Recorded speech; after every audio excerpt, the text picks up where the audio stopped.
Good evening, everybody. We're going to go ahead and call this meeting to order. If I could get everybody to please stand and join us in the pledge. I pledge allegiance to the flag of the United States of America and to the republic for which it stands, one nation, under God, indivisible, with liberty and justice for all. All right, Andy, can we have a roll call, please? Adam Gus, Here. Jason Blake, Amy Blazier, Here. Ron Ludwig, Nicole Pavoris, Here. Dave Seacrest, Here. Tom Baklavec. Here. All right, next up then will be the approval of minutes. These minutes are from a regular meeting held February 15, 2022, and executive session also held February 15, 2022. We'll take that motion when somebody's ready. So moved. It's been moved by Dave, Second. second by Nicole. Roll call, please. Mr. Blake, Mrs. Blazier, Yes. Mr. Gus, Yes. Mr. Ludwig, Yes. Mrs. Pavoris, Yes. Mr. Seacrest, Yes. and Mr. Baklavec. Yes. Holy cow. Next up then will be the report of our Director of Communications. Hello, Shannon. Good evening, Board. We are going to start tonight with our student recognition. We are going to start with the Crystal Lake Central cheerleading team, who placed first in the medium division last month at the IHSA finals, and I'm going to invite forward Coach Elizabeth Lamb to talk a little bit about their season.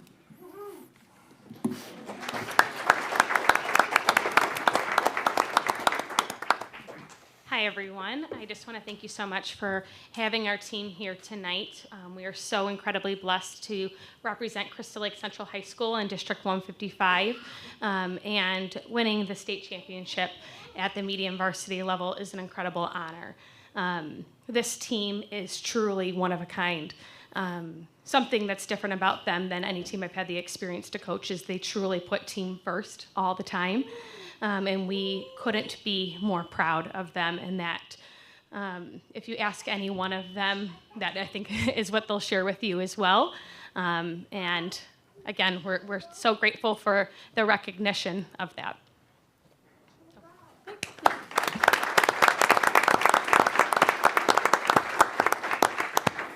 How many seniors do you have on your team this year? 5. Oh, do they know what they're doing next year? They can tell you. Yeah, come on up. Great.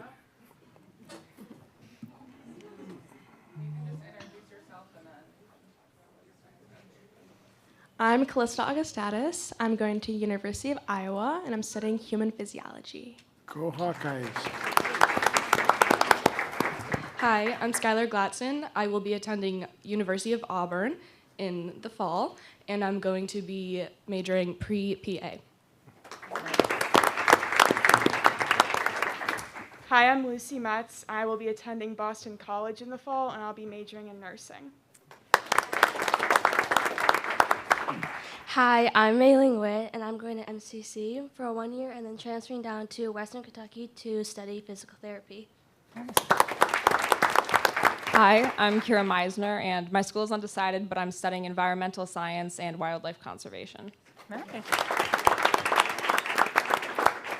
Something that's pretty incredible about our kids is they, I feel, put academics first always, and have been successful athletically as well. Lucy, who came up, she was just recognized for the IHSA academic team, which they only select 26 members from the state, and it's an incredible honor, and we're very proud that she gets to represent our program in that way as well. Awesome.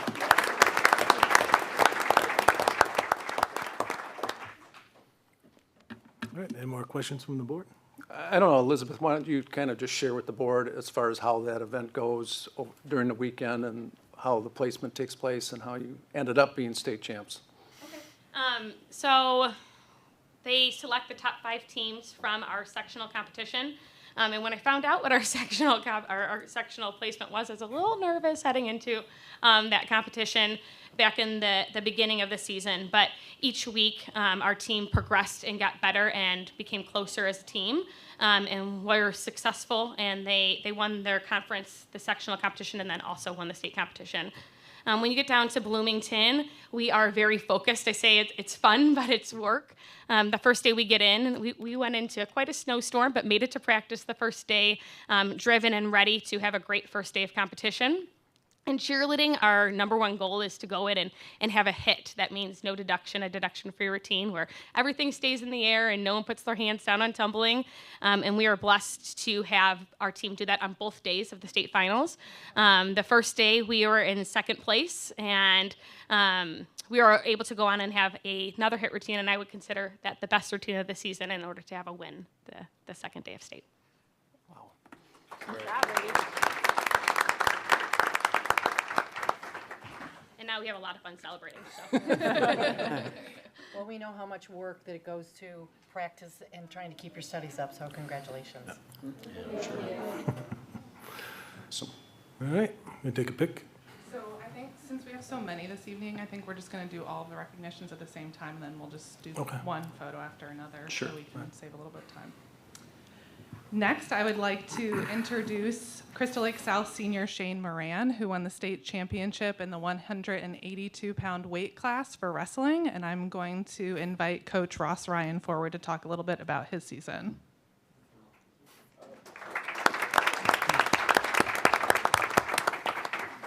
Good evening, ladies and gentlemen, members of the board. Really appreciate taking the opportunity to hear us and get to speak about this awesome young man that competed in the green and gold for the last 4 years. So Shane just finished up his senior season, and as you heard, he won the 182-pound Class 2A state championship. Finished off the state tournament with a rematch from a kid from Grays Lake, who we lost to earlier in the season, beat at the sectional, and then met up with him again in the state championship final. One thing I can truly say that's pretty remarkable about Shane is he is legitimately a student athlete above anything else. He carries a weighted 4.1 GPA, and it definitely makes things a lot easier on the coaching standpoint when I don't have to worry about the classroom because he has that in order. But what he puts into the classroom, it's just as equal out there on the wrestling mat. One of the hardest workers I've ever had the opportunity to coach and work with, and I could not be more proud of Shane.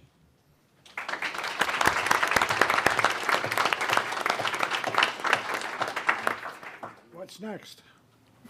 you want to talk about that?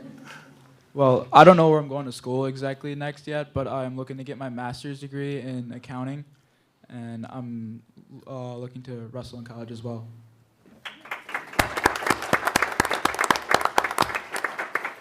Do you cut much weight to hit 182, or is that your natural weight? No, it's pretty much my natural weight this year, but I put on a little bit since the season.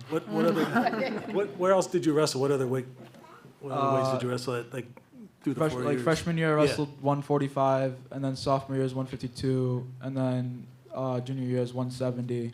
And I tried wrestling at 170 again this year, but it was too much of a cut, so I just stayed at 182. Yeah, that's Well, it awesome. worked out for you. Congrats. Yeah. Congratulations. All right. Congratulations.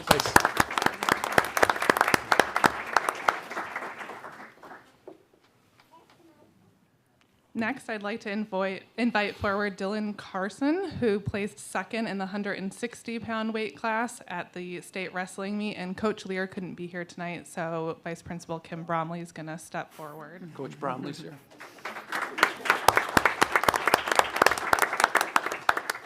So Coach Lear was not able to be here today, but he did send some remarks, so I'm going to read his remarks and then just say a couple additional things.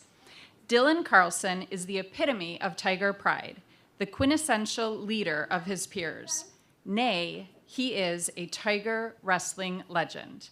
Dylan has shown the grit and resiliency to fight through and overcome injury and heartache, and to reinvent that struggle into something special our school will always remember. His mom and dad deserve a huge thank you for raising a son that is tough when it matters, and has an appreciation for the dirty work too. Although Dylan fell slightly short of his goal, he will forever be enshrined as one of our greats. I would also like to send a shout out to Shane and his parents. What awesome people and an awesome kid. Thank you for everything, Coach Lear. I'd also like to say, just on behalf of all of Crystal Lake Central, how proud we are of you and all of your accomplishments.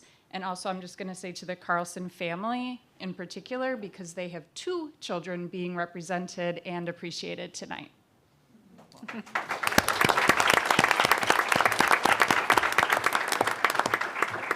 What are your plans? I plan on studying aviation to become a pilot, but undecided where I'm going to college. But probably wrestle too in college, of course. Yeah. Congratulations. Yeah, nice job, thank you.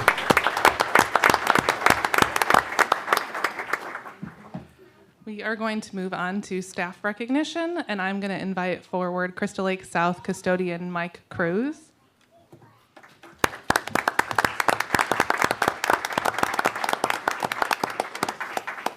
And Superintendent Olson is going to share his story. Yeah, I get the pleasure of reading the press release that we sent out in regards to Mike and what he did for the district here most recently. So Mike, as a custodian at Crystal Lakes High School, was in the right place at the right time on Friday, February 18th. 5th hour lunch period was just beginning at 10:45 when he was making his rounds and cleaning tables in the cafeteria. Alexis Bennett was eating lunch after PE, and she was sitting alone when she began to choke. I took my first bite of food, and it was lodged in my throat when I swallowed. I couldn't talk because I was choking. She reacted calmly and quickly. She stood up trying to dislodge the food herself and realized that she needed to find an adult immediately when she approached the custodian struggling to breathe. Mike's comment, I thought she had to vomit, so I grabbed a trash can and then realized she was choking. I tried to vocalize what I was going to do. I told her I was going to pat her on the back a few times and see if that helps. Nothing happened, so I said I was going to try the Heimlich. It didn't work the first time. That's when the school security officer walked up and made a call over the radio to the school nurse and administration that a student wasn't breathing in the cafeteria. Mike performed the Heimlich a second time when the food came out. He grabbed a water bottle for the student as the nurse and vice principal arrived, and then he went back to work. Bennett was taken to the nurse's office to be evaluated. The Heimlich didn't hurt like I thought it would, she said. He just helped me out when I needed him. I haven't really seen him around, and I would thank him for saving my life. Mike said he knew what to do because of training from a first aid class he took before his son was born almost 3 years ago. My wife made me enroll in a class with her. That's what wives do, right? It was a good thing because it stuck with me. I learned how to perform CPR and the Heimlich on an infant, toddler, and adult. It's one of those things that you learn but hope you never have to use. I'm glad I took the class. Bennett said she's doing well since the incident. She's proud of herself for not panicking and getting her help quickly. It's really important, she said, to find someone who can help because you're going to need help at some point. Congratulations, Mike. Thank you.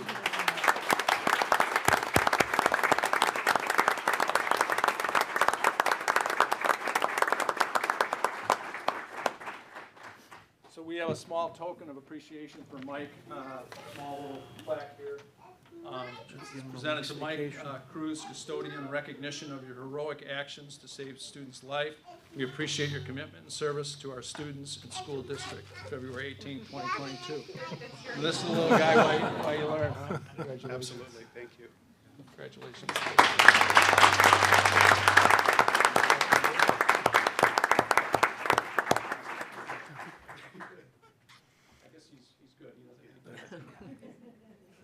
Thank you. All right, we're just going to step outside and take a few quick pictures with all the student recognitions, and then we'll be right back. Sounds good. A couple of you guys come with me.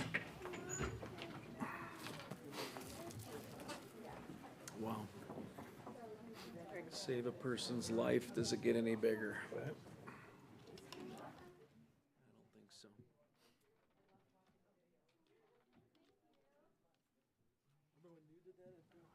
What's that? Go ahead. Oh, my wife, yeah. Thank you. Yeah. The Congratulations, mayor guys. thing coming up, I think. Amazing. That'll be parking spots. street. That's why I was late. I know. We figured. It's like, I pulled, I'm like, there's gotta be a spot, and then there wasn't even a spot next door. That's what kind of figured it was. Find a person. Yeah. Yes. It's all good.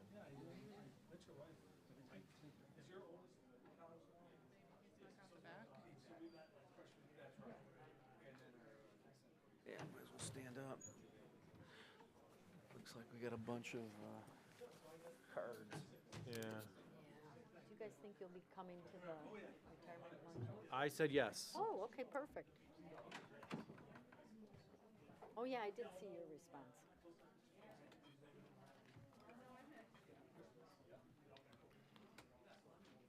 Anybody go to the movie last night? I had a previous engagement. Yeah, I did too. I did email and tell them Interesting. that though. It did look interesting. Yeah.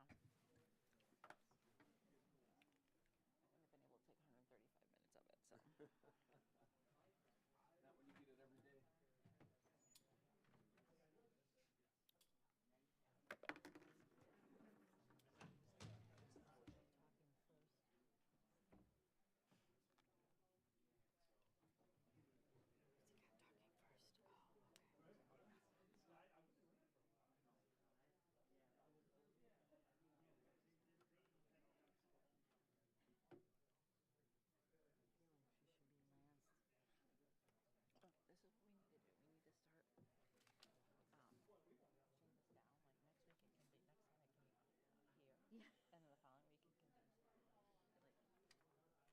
And then the following week it can be like here, and then finally it'll just be like here, and then people will be like, what the heck, man? Because it can be anywhere apparently. I did. I mentioned that to Steve one time. I go, because it just says the best thing. I feel like it's just everybody's head in the top. Or whatever thing, anything that they're doing. It's Yeah. fun to hear the folks talk. Yeah. I hate that it's the first thing. Right. I think they think it's then they're gone. So it's getting rid of them, but I feel like. Your hair looks cute. Did you change it? Yeah, so I parted it. I just don't know what to do with it anymore. So I tried. I'm watching these YouTubes. Oh, you are? Yeah, so I parted on the different side and kind of fluffed it over. Cute. Apparently, I was told I don't use enough products. So I never use my products. Trying something different. I know, my bangs have grown out, and now I'm thinking, I think I heard that bangs are coming back in, and I'm like, I don't know what to do. Maybe I'll just go back and get bangs. I don't know. You know, it's what it is. It's what it is. We saw 42nd Street at Central Saturday night. I heard it was really good. It was good. Mm-hmm. I didn't get a chance to see any of them, but my daughter saw Carrie's and PR and Into the Woods. Into the Woods, because her kids, and well, my daughter goes, I remember when you showed me that, I saw it with you, and yada yada. And she loved it, so she took her two kids, the little I heard boy. that one was super long. Yes, it was long. She didn't take the boy, but she said he won't sit that much. The girls, they were. Yeah, my son saw that one because Hannah went. So he's in 8th grade, so he went them. We just got to 42nd Street. We didn't And I didn't know Mamma Mia was in the South. They always do theirs so early, and I didn't realize it because I their do like Newsies a couple years ago was excellent. Oh, really? Yeah, we saw Newsies there. I bet Mamma Mia would have been good too, but yeah, we didn't get to that one. But Larkin, where I teach, is doing Heathers in April. It's like a movie. I think it was with Winona Ryder. It's like an old one, but it's Heathers, so that one might be interesting. Yeah. I don't know a lot of the kids in that though, but. Yeah, I never heard of that.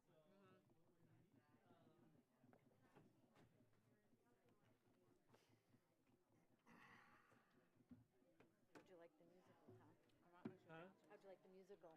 Great. Yeah, my daughter was there that night too. I didn't get to go. We had already had plans, but she said it was really good. It's such a great. So get your information correct. I'm so glad we got to go. I didn't. I thought about telling them, like, frankly, the open meetings. She also went to see her PR one. I just said I have a previous engagement. That way he can say that I just totally ignored I'd him. love to go to all of them. It's just so hard. Glad you did, because I thought that was the right thing to do.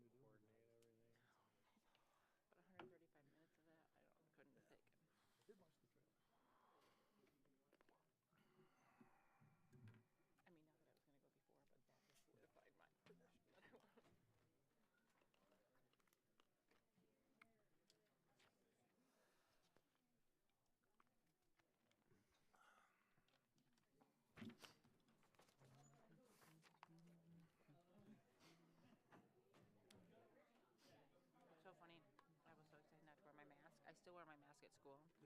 stop. The majority of my kids still wear it, and I'm like, oh my God, I have to stop. I like can't do it anymore.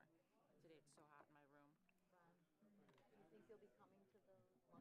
I'm like, maybe I could get the spring break. I'm like, I don't even know if I can do that. Do you feel like you have to because of the kids? It's hard when I it's in feel the like- middle of the day. I feel like well, no, I would be fine not wearing it, but I feel like I don't want them to like. Well, there are some teachers who don't wear it. Like my collab partner, he doesn't wear it, but I wear it. But literally, I probably have. I bet I don't even have 10 kids in all my classes, like total, that don't wear it. Yeah. That's interesting. I found it interesting. You know, we live right over by Lundall, you know. I don't know why I was home in the middle of the day, but I was. And when I drove by, they were out for a gym, and I bet 75% of those kids outside walking around Still have them on. Like they just Yes. like so Molly she won't take hers off anyway. Like it's hardwired into them now. It's just Yeah, with try- masks? Yeah. Hey, I mean it's fine. I'm not it won't catch a cold. Right. Right. I mean it's fine. It's Been just doing it's it in interesting. China for 100 years. Yeah. Of course, they got smog. We could be back on it anyhow with the new variant that's coming I now. heard that from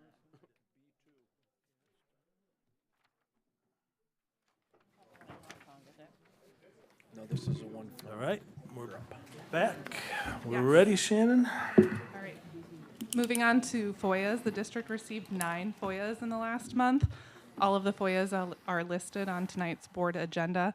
Any responsive documents have been included in the public packet, which is available on the district's website. Are there any questions about the 9 Foias we received? I think we're good. Thank you. All right, thank you, Shannon. All right, then, next up is going to be public participation at Board of Education meetings and petitions to the board. So we're all on the same page. Board policy allows 3 minutes per speaker and 30 minutes total for public comment. I have 9 people who registered to speak, so time should not be an issue as long as we adhere to the 3 minutes. As usual, the timer will be on the board here, so you can pay attention to your own time. As long as you stay in the 3 minutes and aren't in violation of board policy, you will not be interrupted. We do not answer questions during policy. This is your time to be heard, but it isn't the back and forth. So with that, we will get started. First card I have is Jamie Carlson.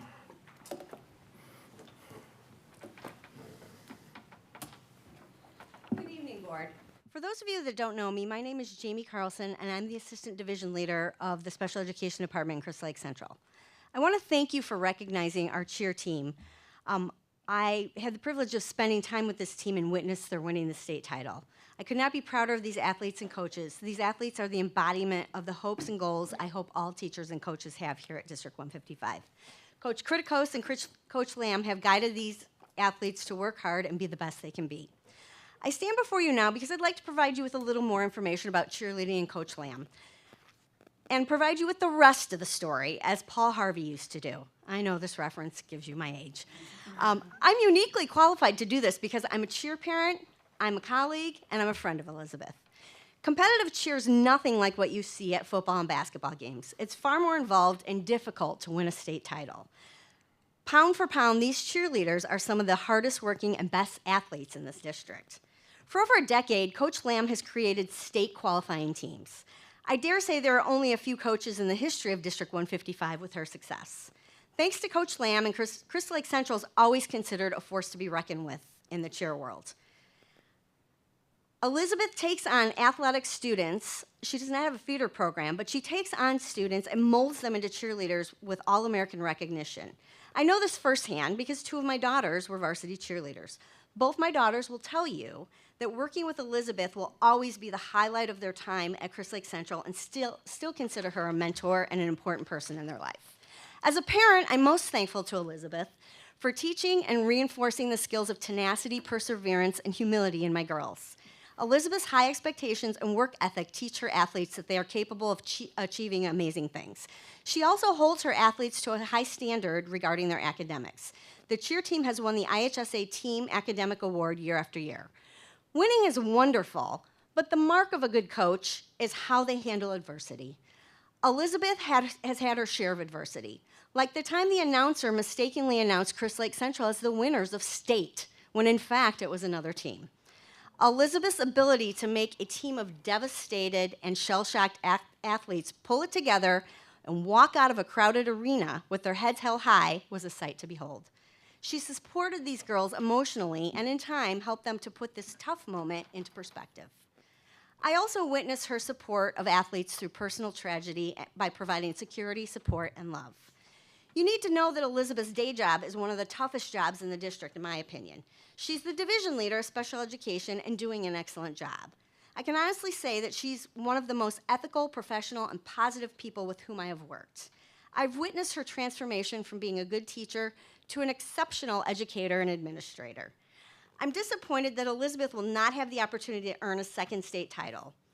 I know she has it in her, but I do know that Elizabeth will continue to give her everything and all that she does for Crystal Lake Central. Thank you for listening. Thank you, Mrs. Carlson.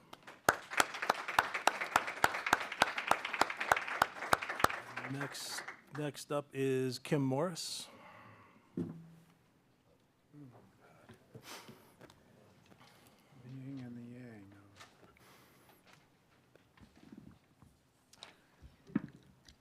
I didn't attend the last meeting, not because I didn't have something to say, but because I needed to reflect on the reactions of the school board and do a little research. I asked several black people if they were offended by me quoting, and I'm not going to say any of that word, don't worry, quoting the writing from a 5th grade reading book by a black author solely based on one word the author chose to use because it was relevant to the era of the book.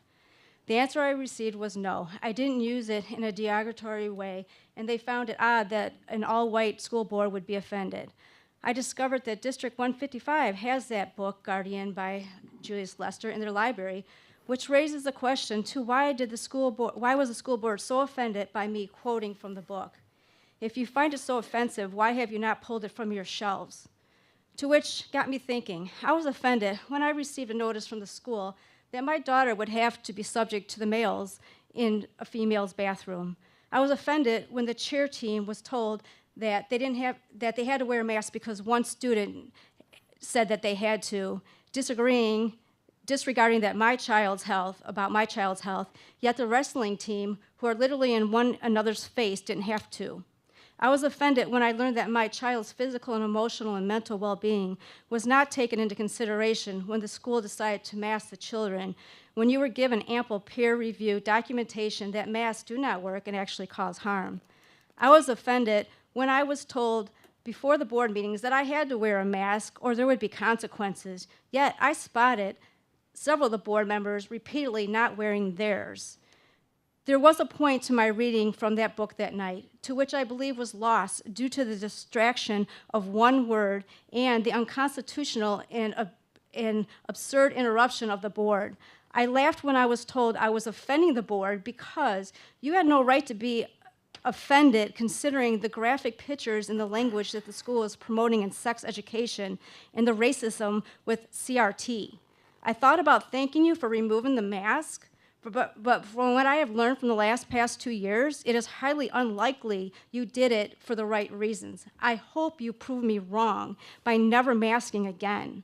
Much of the truth that we have been telling you for the past month is now coming out, and I hope that we can reflect with common sense and discernment on the absurdity of the recent mandates and never repeat this horrific, damaging act again. Thank you. Thank you, Mrs. Morris. Next up is Ted Shu.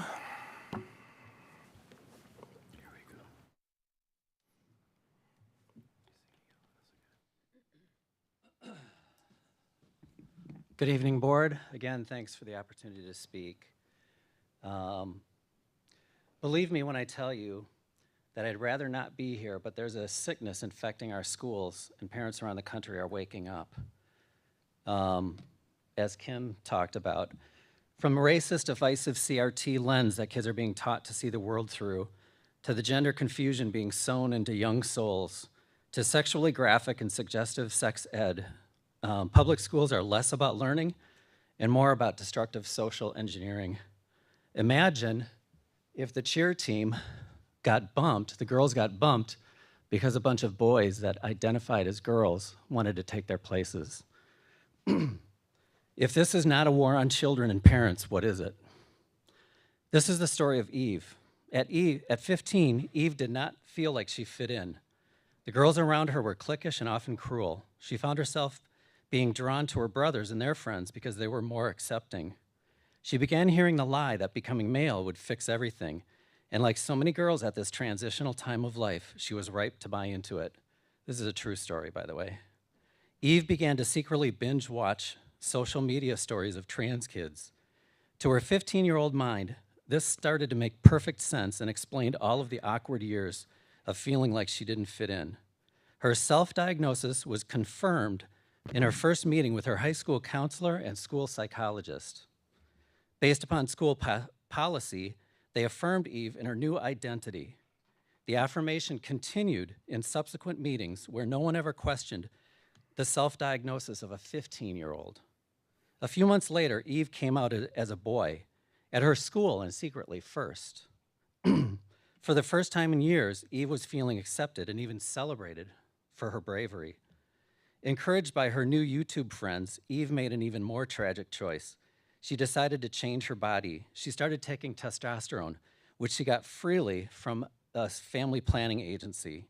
By the time her parents noticed the changes, she had been on cross-sex hormones for 3 months. At this point, Eve was ready to come out to her parents. Having been coached by dozens of YouTube videos, she knew how to handle their questions. Her parents, on the other hand, were completely unprepared. Seeking professional help, they were told by the so-called experts that their lack of acceptance could drive their child to suicide. Eve's parents reluctantly chose to go along. When she turned 18, Eve had her breasts surgically removed. Again, no one questioned the decision of an 18-year-old to permanently mutilate her body this way. A few years later, the old feelings of depression began to return. Eve realized nothing had really changed except her body. With doubt setting in, Eve began to ask herself why none of the adults around her ever questioned her decisions. Tiffany's going to finish. Next up for the record is Tiffany Wendt. Eve now has an Adam's apple, unwanted body hair, and 2 big scars on her chest. I wonder what would have happened if I hadn't changed my name and identity, she said recently. Who was looking out for Eve? As Eve laments, much of the damage cannot be undone. I've got the voice of a man. I used to love to sing. Now I can't finish a song without crying, she says with an intense regret. What does the future look like for Eve? Like many others, Eve's life has been shattered. She is one of thousands of young people who are quietly living in misery and regret. They are called detransitioners.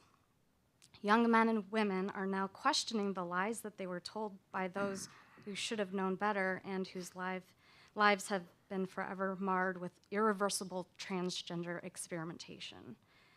Human tragedies that could have been easily avoided. Sadly, there are thousands of American girls right now who are hearing the same lies and making the same devastating choices. They are affirmed and encouraged by Hollywood, the media, and their schools, and groups like Planned Parenthood, which prey on young girls and profit from testosterone sales and surgeries on children. Make no mistake, there is big money in transgender medicine, and school policies recklessly encourages children down the path of irreversible bodily mutilation and lifelong medical dependence. Not long ago, American schools were a place where parents could simply take it for granted that their kids were in a safe learning environment. And today, our children are being taught that they must apologize for being white, that there's no difference between the sexes, and that our girls have no right to object to biological boys, and even men invading in their private spaces. It is any wonder that an increasing number of parents believe that public schools, which have become increasingly activists, do more harm to their kids than good. Every statistic from student performance to mental health supports this belief. How far down this path do we want to go before we stop ignoring the human cost? And what are we doing to our kids' imaginations and dreams? Is it too much to ask that our schools be spaces where children can just be children and learn? So we must all make a choice, and will I be a part of this problem or a part of the solution? It is time to take American schools back and to make them local and great again. Thank you. Thank you, Mrs. Wendt. Next up, we have Devin Hester.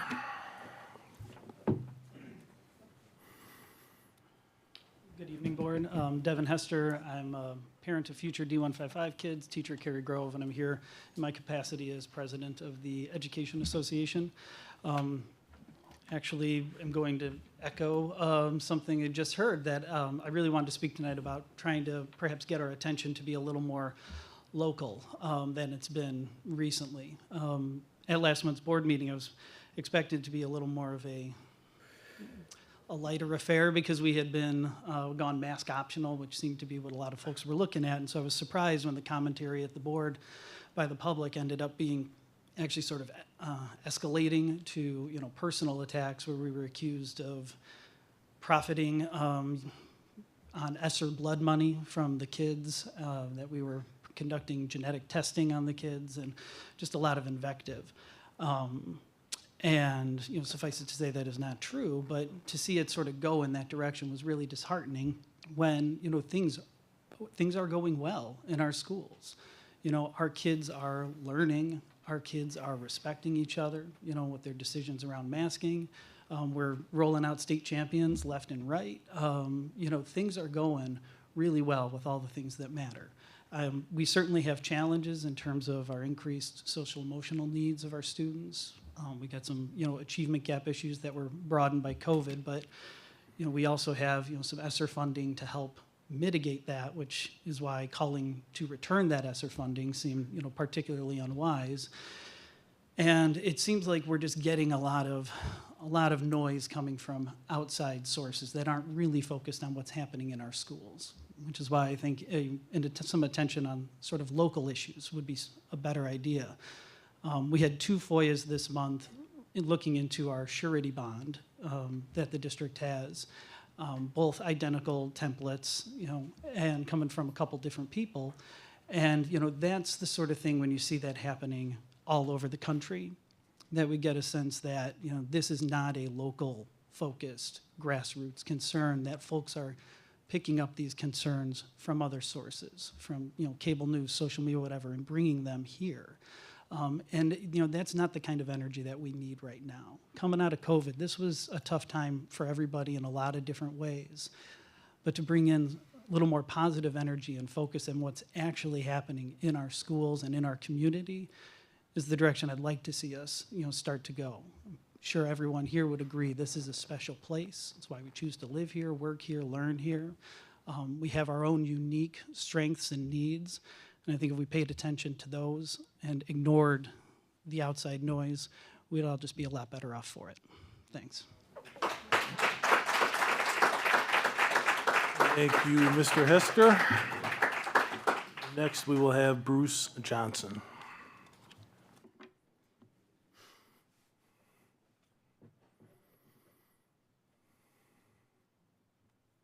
Good evening.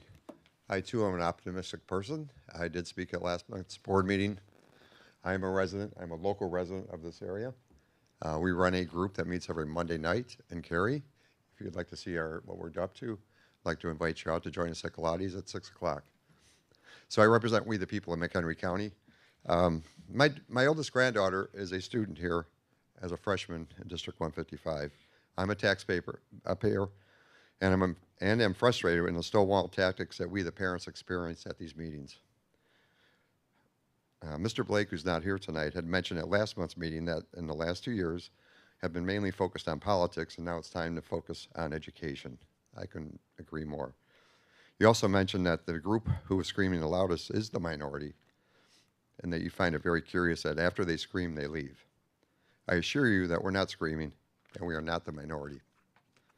Agreed, most of the loudest do leave after the public comment section of these meetings. But be on notice that we do go home and we do watch the recordings. Mr. Blake had questioned who really is the loser here. Like it or not, most people don't want to get involved in politics. However, politics have gotten involved in the people. The people these politics have been affecting the most are our children. Seeing them being used as pawns with the masking and the over-the-top coercion of them enrolling to take the jab. We're now seeing that children in other parts of our country are being required to have an EKG performed as part of their school physicals before they can participate in school sports.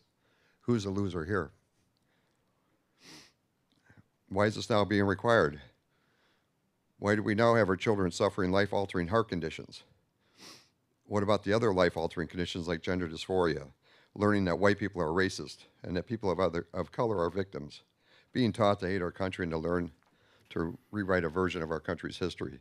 Who's losing here? Last Thursday, I sent an email to all of you on the board, inviting you to join us at last night's showing of the documentary, Whose Children Are They?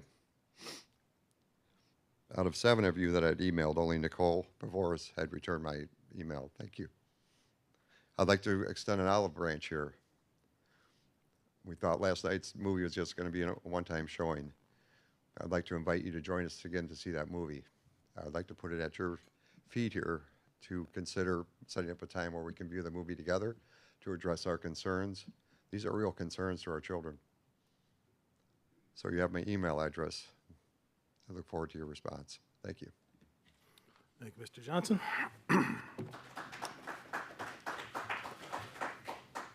Next up will be Cindy Johnson. Just taking a pass. Okay. Next up will be James Thompson.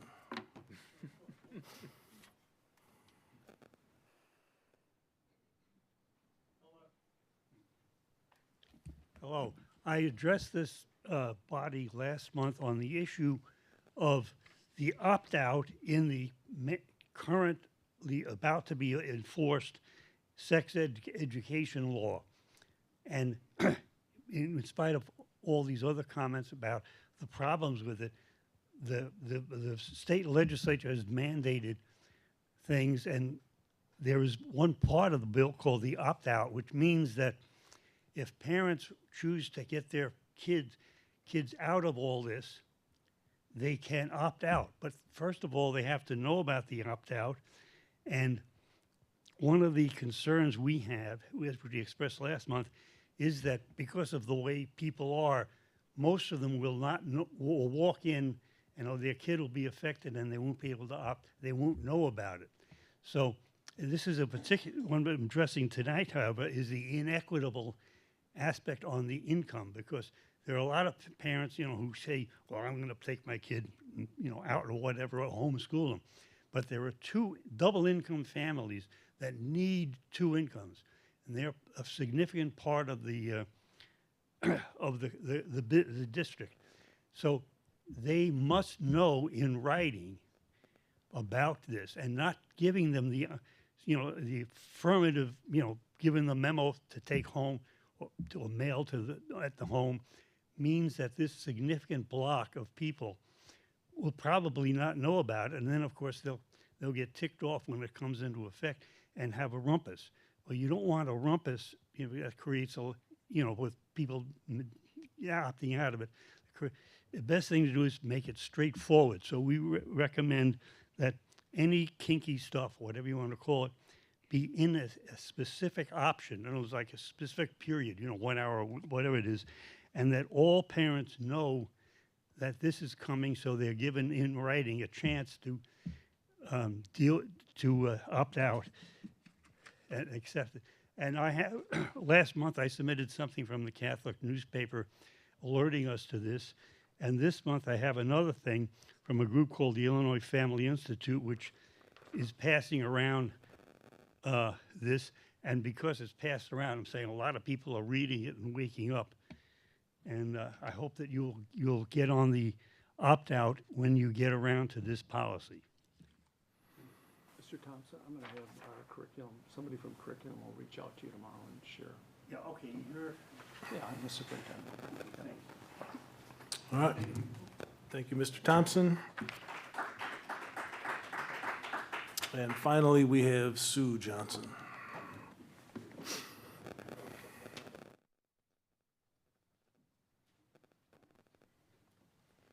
Yes, hello. I would like to speak also about sex education in the schools. Specifically, I would like to speak about sex education in the schools, particularly about Illinois Senate Bill 818, that the General Assembly passed. They had far better actions to take up, pension reform, etc., but they chose to take this up, and it passed in May, and it's to be implemented in the school year, upcoming school year, starting 22-23.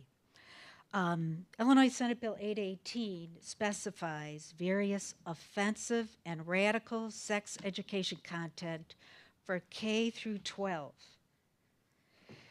As I said, effective for next year. Jim spoke last meeting. He spoke about an opt-out form. I'm speaking tonight about an opt-out form. I sent an email to the board with a suggested opt-out form to give to the parents by the end of the school year. Also, under this legislation, parents are entitled to see that curriculum, so you can have that available prior to the start of next year for the parents to review. I sent an email with a suggested opt-out form for the board to consider. Time's important right now. We're in March. We only have a few months left. I will say this, I look forward to an email reply from the board members. I asked the board to speak to this action at next month's board meeting, and I hope we'll see it on the agenda. Thank you. Thank you, Mrs. Johnson. All right. That will conclude public comment, and we are going to move on to the report of the Assistant Superintendent of Finance and Operations, Dr. Kevin Moyer. Good evening, board and community members. I have a few items for you tonight. First, our standard treasurer's report that can be found on page 484 of your posted board packet. February's ending fund balance was $56 million, which is a slight increase from the prior month due to the recognition of property taxes and incremental evidence-based funding from the state. The overall revenue coverage ratio remains compliant with fund balance policy 420. Next, a brief update on the Elementary and Secondary School Emergency Relief Fund, or ESSER. As we've been discussing for several months, the district has received total awards of $4.9 million of federal pandemic support to help safely open schools and sustain them in a safe fashion. Also to address the impact that the pandemic has had on our students.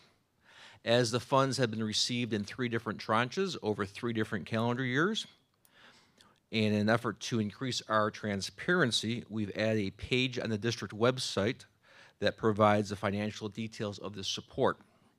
It can be accessed at www.d155.org/21-22 COVID information.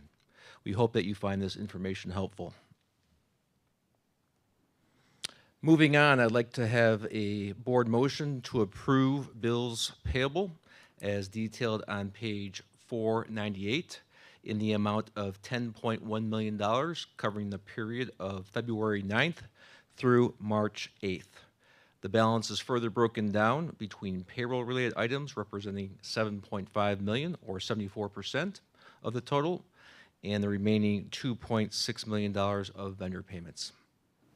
All right, can we get that motion to approve those bills as presented, please? So moved. Second. Amy, second by Ron. Roll call, please. Mrs. Blazier? Yes. Mr. Gus? I have to abstain from 4. It's going to be 10740, 10741, 10749, and 10751. I'm yes to everything else. Mr. Ludwig? Yes. Mrs. Pavoris? Yes. Mr. Seacrest? Yes. Mr. Vaclavek? Yes. And Mr. Blake? Thanks. Next, board policy directs the superintendent to recommend student fees and facility rental rates for the upcoming school year. As discussed with the Finance Committee last week, it's the recommendation of the board that student fees, with the exception of driver's education, remain unchanged next year. This will be the 4th consecutive year that fees have not increased. As for driver's ed, we are seeking a $35 increase for next year, so increasing it to $235, largely to offset the rising fuel prices. And finally, facility rental rates, which have not changed in over 10 years, increasing 10% per year for each of the next 4 years to help offset our rising operating costs. All right, could we get that motion to approve the fiscal year 23 student fees and facility rental rates, please? So moved. Been moved by Tom. Second. Seconded by Amy. Roll call, please. Mr. Gus? Yes. Mr. Ludwig? Yes. Mrs. Pavoris? Yes. Mr. Seacrest? Yes. Mr. Vaklovic? Yes. Mr. Blake? Mrs. Blazier? Yes. And the final 2 items relate to next year's budget and are both recurring items required by board policy. First, I'm seeking a motion to approve the budget officer resolution found on page 542, directing the superintendent or designee, which would be me, to begin preparing the 2022-23 tentative budget. All right, then we get a motion to approve the fiscal year 23 budget officer resolution, please. So moved. Moved by Dave, Second. second by Nicole. Roll call, please. Mr. Ludwig? Yes. Mrs. Pavoris? Yes. Mr. Seacrest? Yes. Mr. Vaklovic? Yes. Mr. Blake? Mrs. Blazier? Yes. Mr. Gus? Yep. And finally, I'm seeking a motion to approve the associated budget calendar as discussed at last week's Finance Committee meeting. So we'll just need a motion then to approve the fiscal year 23 budget calendar, please. So moved. Moved by Tom, Second. second by Amy. Roll call, please. Mrs. Pavoris? Yes. Mr. Seacrest? Yes. Mr. Vaklovic? Yes. Mr. Blake? Mrs. Blazier? Yes. Mr. Gus? Yep. And Mr. Ludwig? Yes. All right. Thank you. Thank you, Dr. Werner. Next up then will be the report of the Director of Operations, Troy Stinger.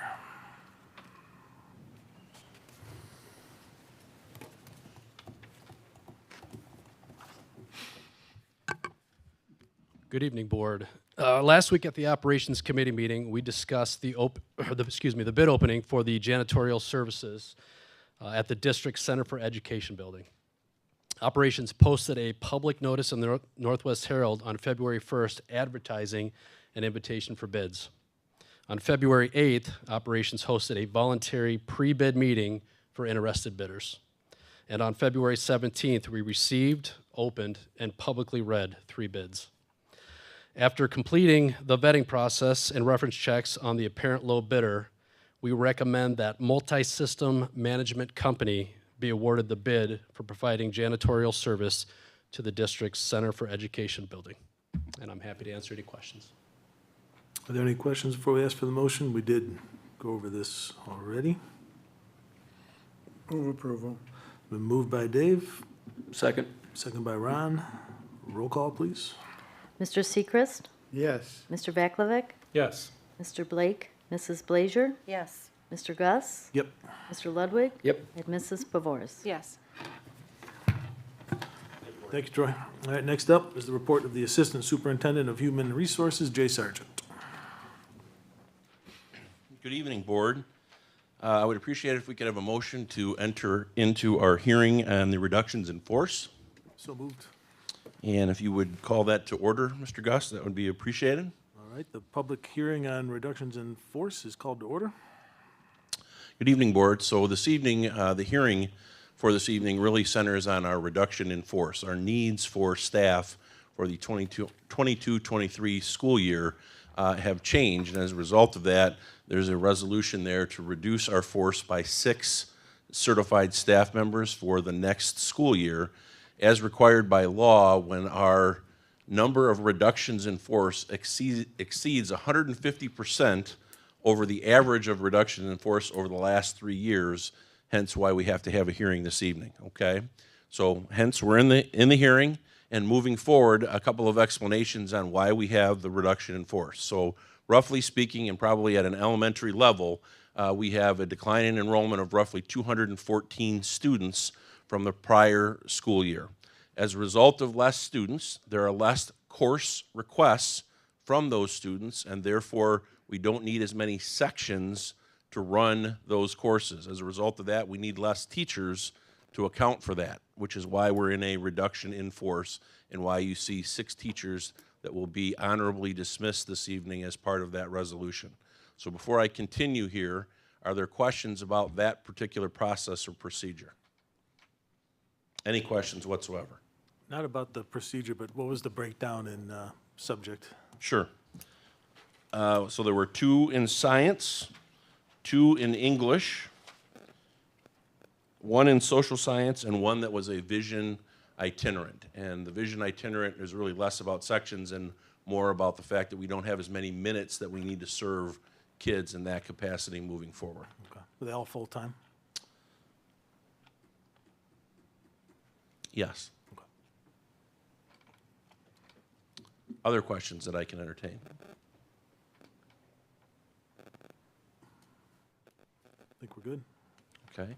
So on that note, we do have an opportunity here as a public hearing to have public comment about our RIF hearing here. So if there's any general public that would like to speak about the RIF hearing, you're welcome to do so now.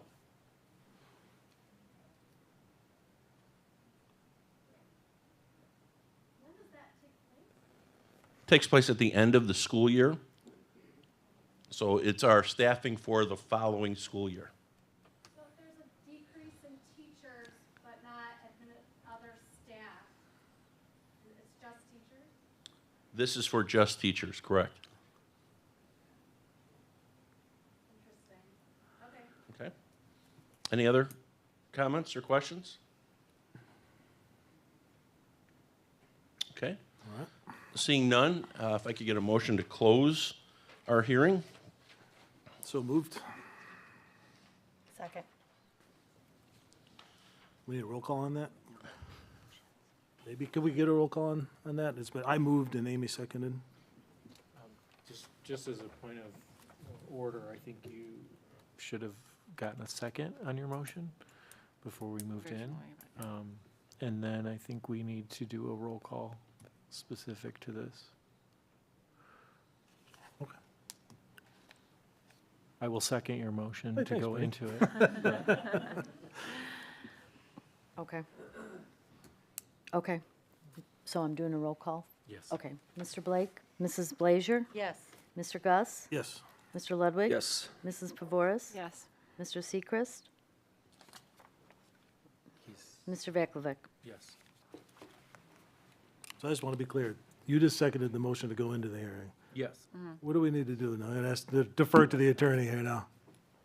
Yeah, I mean, so you, that motion was to go into the hearing, is that correct? I mean, you've had the hearing at this point, so I suppose as a matter of just officially closing that, have a motion to close the public hearing, a roll call vote on that motion, and then move forward with the meeting. With the rest of the meeting, we don't need to redo what we just did. Okay. I don't think it's necessary. All right, then I will make the motion to adjourn the public hearing, and we would need a second. I will second it. It's been seconded by Amy. I think we have a roll call on that, please. Mr. Blake, Mrs. Blazier, Yes. Mr. Gus? Yep. Mr. Ludwig? Yes. Mrs. Pavoris? Yes. Mr. Seacrest? Mr. Vaklovic? Yes. All right. Sorry for the confusion on that. Thank Back to Board. you. At this point, item B, I would like the motion to approve the resolution to the honorable dismissal of those 6 teachers, please. So moved. Second. Moved by Tom, second by Nicole. Roll call, please. Mr. Blake, Mrs. Blazier, Yes. Mr. Gus? Yep. Mr. Ludwig? Yes. Ms. Pavoris? Yes. Mr. Seacrest? Yes. Mr. Vaklovic? Yes. Thank you. Moving on. I would appreciate the approval of the hire of 6 summer workers. This is something that we've done historically over the years. The 6 summer workers constitute 1 at each building for outdoor work and then 1 in general for the larger mowing that goes on during the course of the summer. And then there's also one additional individual that really kind of does an internship here at the district office with Shannon and her crew to kind of document all the things that are going on during the summer months for posterity's sake. All right, then we get a motion to approve the summer workers 2022. So moved. Moved by Nicole, second by Ron. Roll call, please. Mr. Blake, Mrs. Blazier, Yes. Mr. Gus? Yep. Mr. Ludwig? Yes. Mrs. Pavoris? Yes. Mr. Seacrest? Yes. Mr. Vaclavek? Yes. And finally, items D, E, and F are the consent agenda items. If I could get a motion to approve those consent agenda items, that would be fantastic. We get that motion to approve consent agenda items D, E, and F, please. So moved. Moved by Amy. Second. Second by Nicole. Roll call, please. Mrs. Blazier? Yes. Mr. Gus? Yep. Mr. Ludwig? Yes. Mrs. Pavoris? Yes. Mr. Seacrest? Yes. Mr. Vaclavek? Yes. Mr. Blake? All right, thank you, Mr. Board. Sargent. Appreciate it. I think then we are up to the report of our superintendent, Steve Olson. Good evening, Board. I just want to share a few things that have gone on over the course of this past month and recognize some folks for the job well done. In relation to that, Jay alluded to this here just a few minutes ago, but the staffing process that took place this year with him in the lead and the 4 building principals needs to be recognized for the job and the work and the time and the effort that goes into that and putting that puzzle together amongst our 5 learning centers and the work that does happen to make that be as efficient and in the best process for kids in the long run moving forward. So I want to say thank you to them. Also, I want to say a shout out to Shannon and the communications crew. The blog that we put out, Let's Celebrate, within the end of last week, we had 3,800 families that recognized that, watched that, and viewed that, and kind of saw all the good things that are happening within our school district. And it's just refreshing in many respects to be able to see those things and what's taking place. I think also over the course of this past month, we obviously are putting on our musicals, and the time and effort and energy that our staff puts into that, our students put into that is nothing short of phenomenal. In relation to that, we recognize some of our state teams this year, the coaches, the kids, the time that they put in over the past 3 months. Again, a lot of time, effort, and energy goes into that work, and the dedication, commitment, and really the memories that are created through those experiences are just an incredible recognition of what the district does offer our families and our students moving forward. And the last thing I want to mention is it was something different for me on a personal note. Cary Mayor Mark Kowanek invited Justin DeBolt and myself to attend the Business Roundtable here this past week. It was an opportunity for us to get a sense of what was taking place in Cary and the community, and really did a nice job over the course of about an hour sharing some of the modernization ideas for the downtown of Cary, the upcoming opening of the Cary Aquatic Center, which, as you know, is right by Cary Grove High School. He suggested or recognized that there's less than a 2% vacancy in industrial buildings in the community of Cary right now, and there is not a lot to be found for building a residential home, and there are 47 new housing unit starts taking place. And then finally, the event was held at the new community Cary Municipal Center, so we had the opportunity to kind of tour that, see that, and it was really a nice addition to that community. And we'll serve that community for a very, very long time in the future. But I guess finally, just in noting, Mike Cruz, just in my personal opinion, epitomizes leadership. And, you know, he's a custodian at South High School.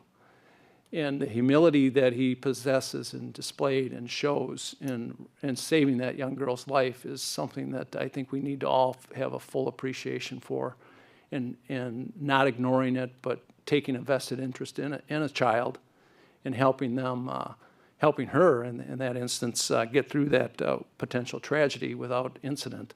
And just speaks volumes of the care that our people, regardless of job title, have for students in our district. So I just want to close with that. So thank you. Absolutely. Thank you, Steve. Are there any, is there any old business or committee reports? Seeing none, under new business, I'm going to ask for a motion for the approval of the Iasb Professional Services Agreement for the executive search. This contract is in the board packet. This is in regards to the presentation we had last week from the Iasb in terms of getting help with finding the replacement for Mr. Olson. You'll see we went with the standard services as well as one of the optional services. Like I said, that is in the packet, available for anybody to see. But we need the help. We need to make sure we get this right. We need to start this process. So I'm going to ask for a motion to approve that contract. A motion. Moved by Ron, Second. second by Nicole. Any discussion on that before we vote? Can I have a roll call, please? Mr. Gus? Yes. Mr. Ludwig? Yes. Mrs. Pavoris? Yes. Mr. Seacrest? Yes. Mr. Vaklavek? Yes. Mr. Blake? And Mrs. Blazier? Yes. Are there any other matters to be brought by the board tonight? Seeing none there then, I'm going to need a motion to adjourn for executive session. This is for collective negotiating matters between the public body and its employees or their representatives or deliberations concerning salary schedules for one or more classes of employees. That is section C2. Can I have that motion, please? Motion. Moved by Tom. Second. Second by Amy. Roll call, please. Mr. Ludwig? Yes. Mrs. Pavoris? Yes. Mr. Seacrest? Yes. Mr. Vaklavek? Yes. Mr. Blake? Mrs. Blazier? Yes. And Mr. Gus? Yes. All right, we are in executive session. We will be back. We do not expect any action.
right, we are back.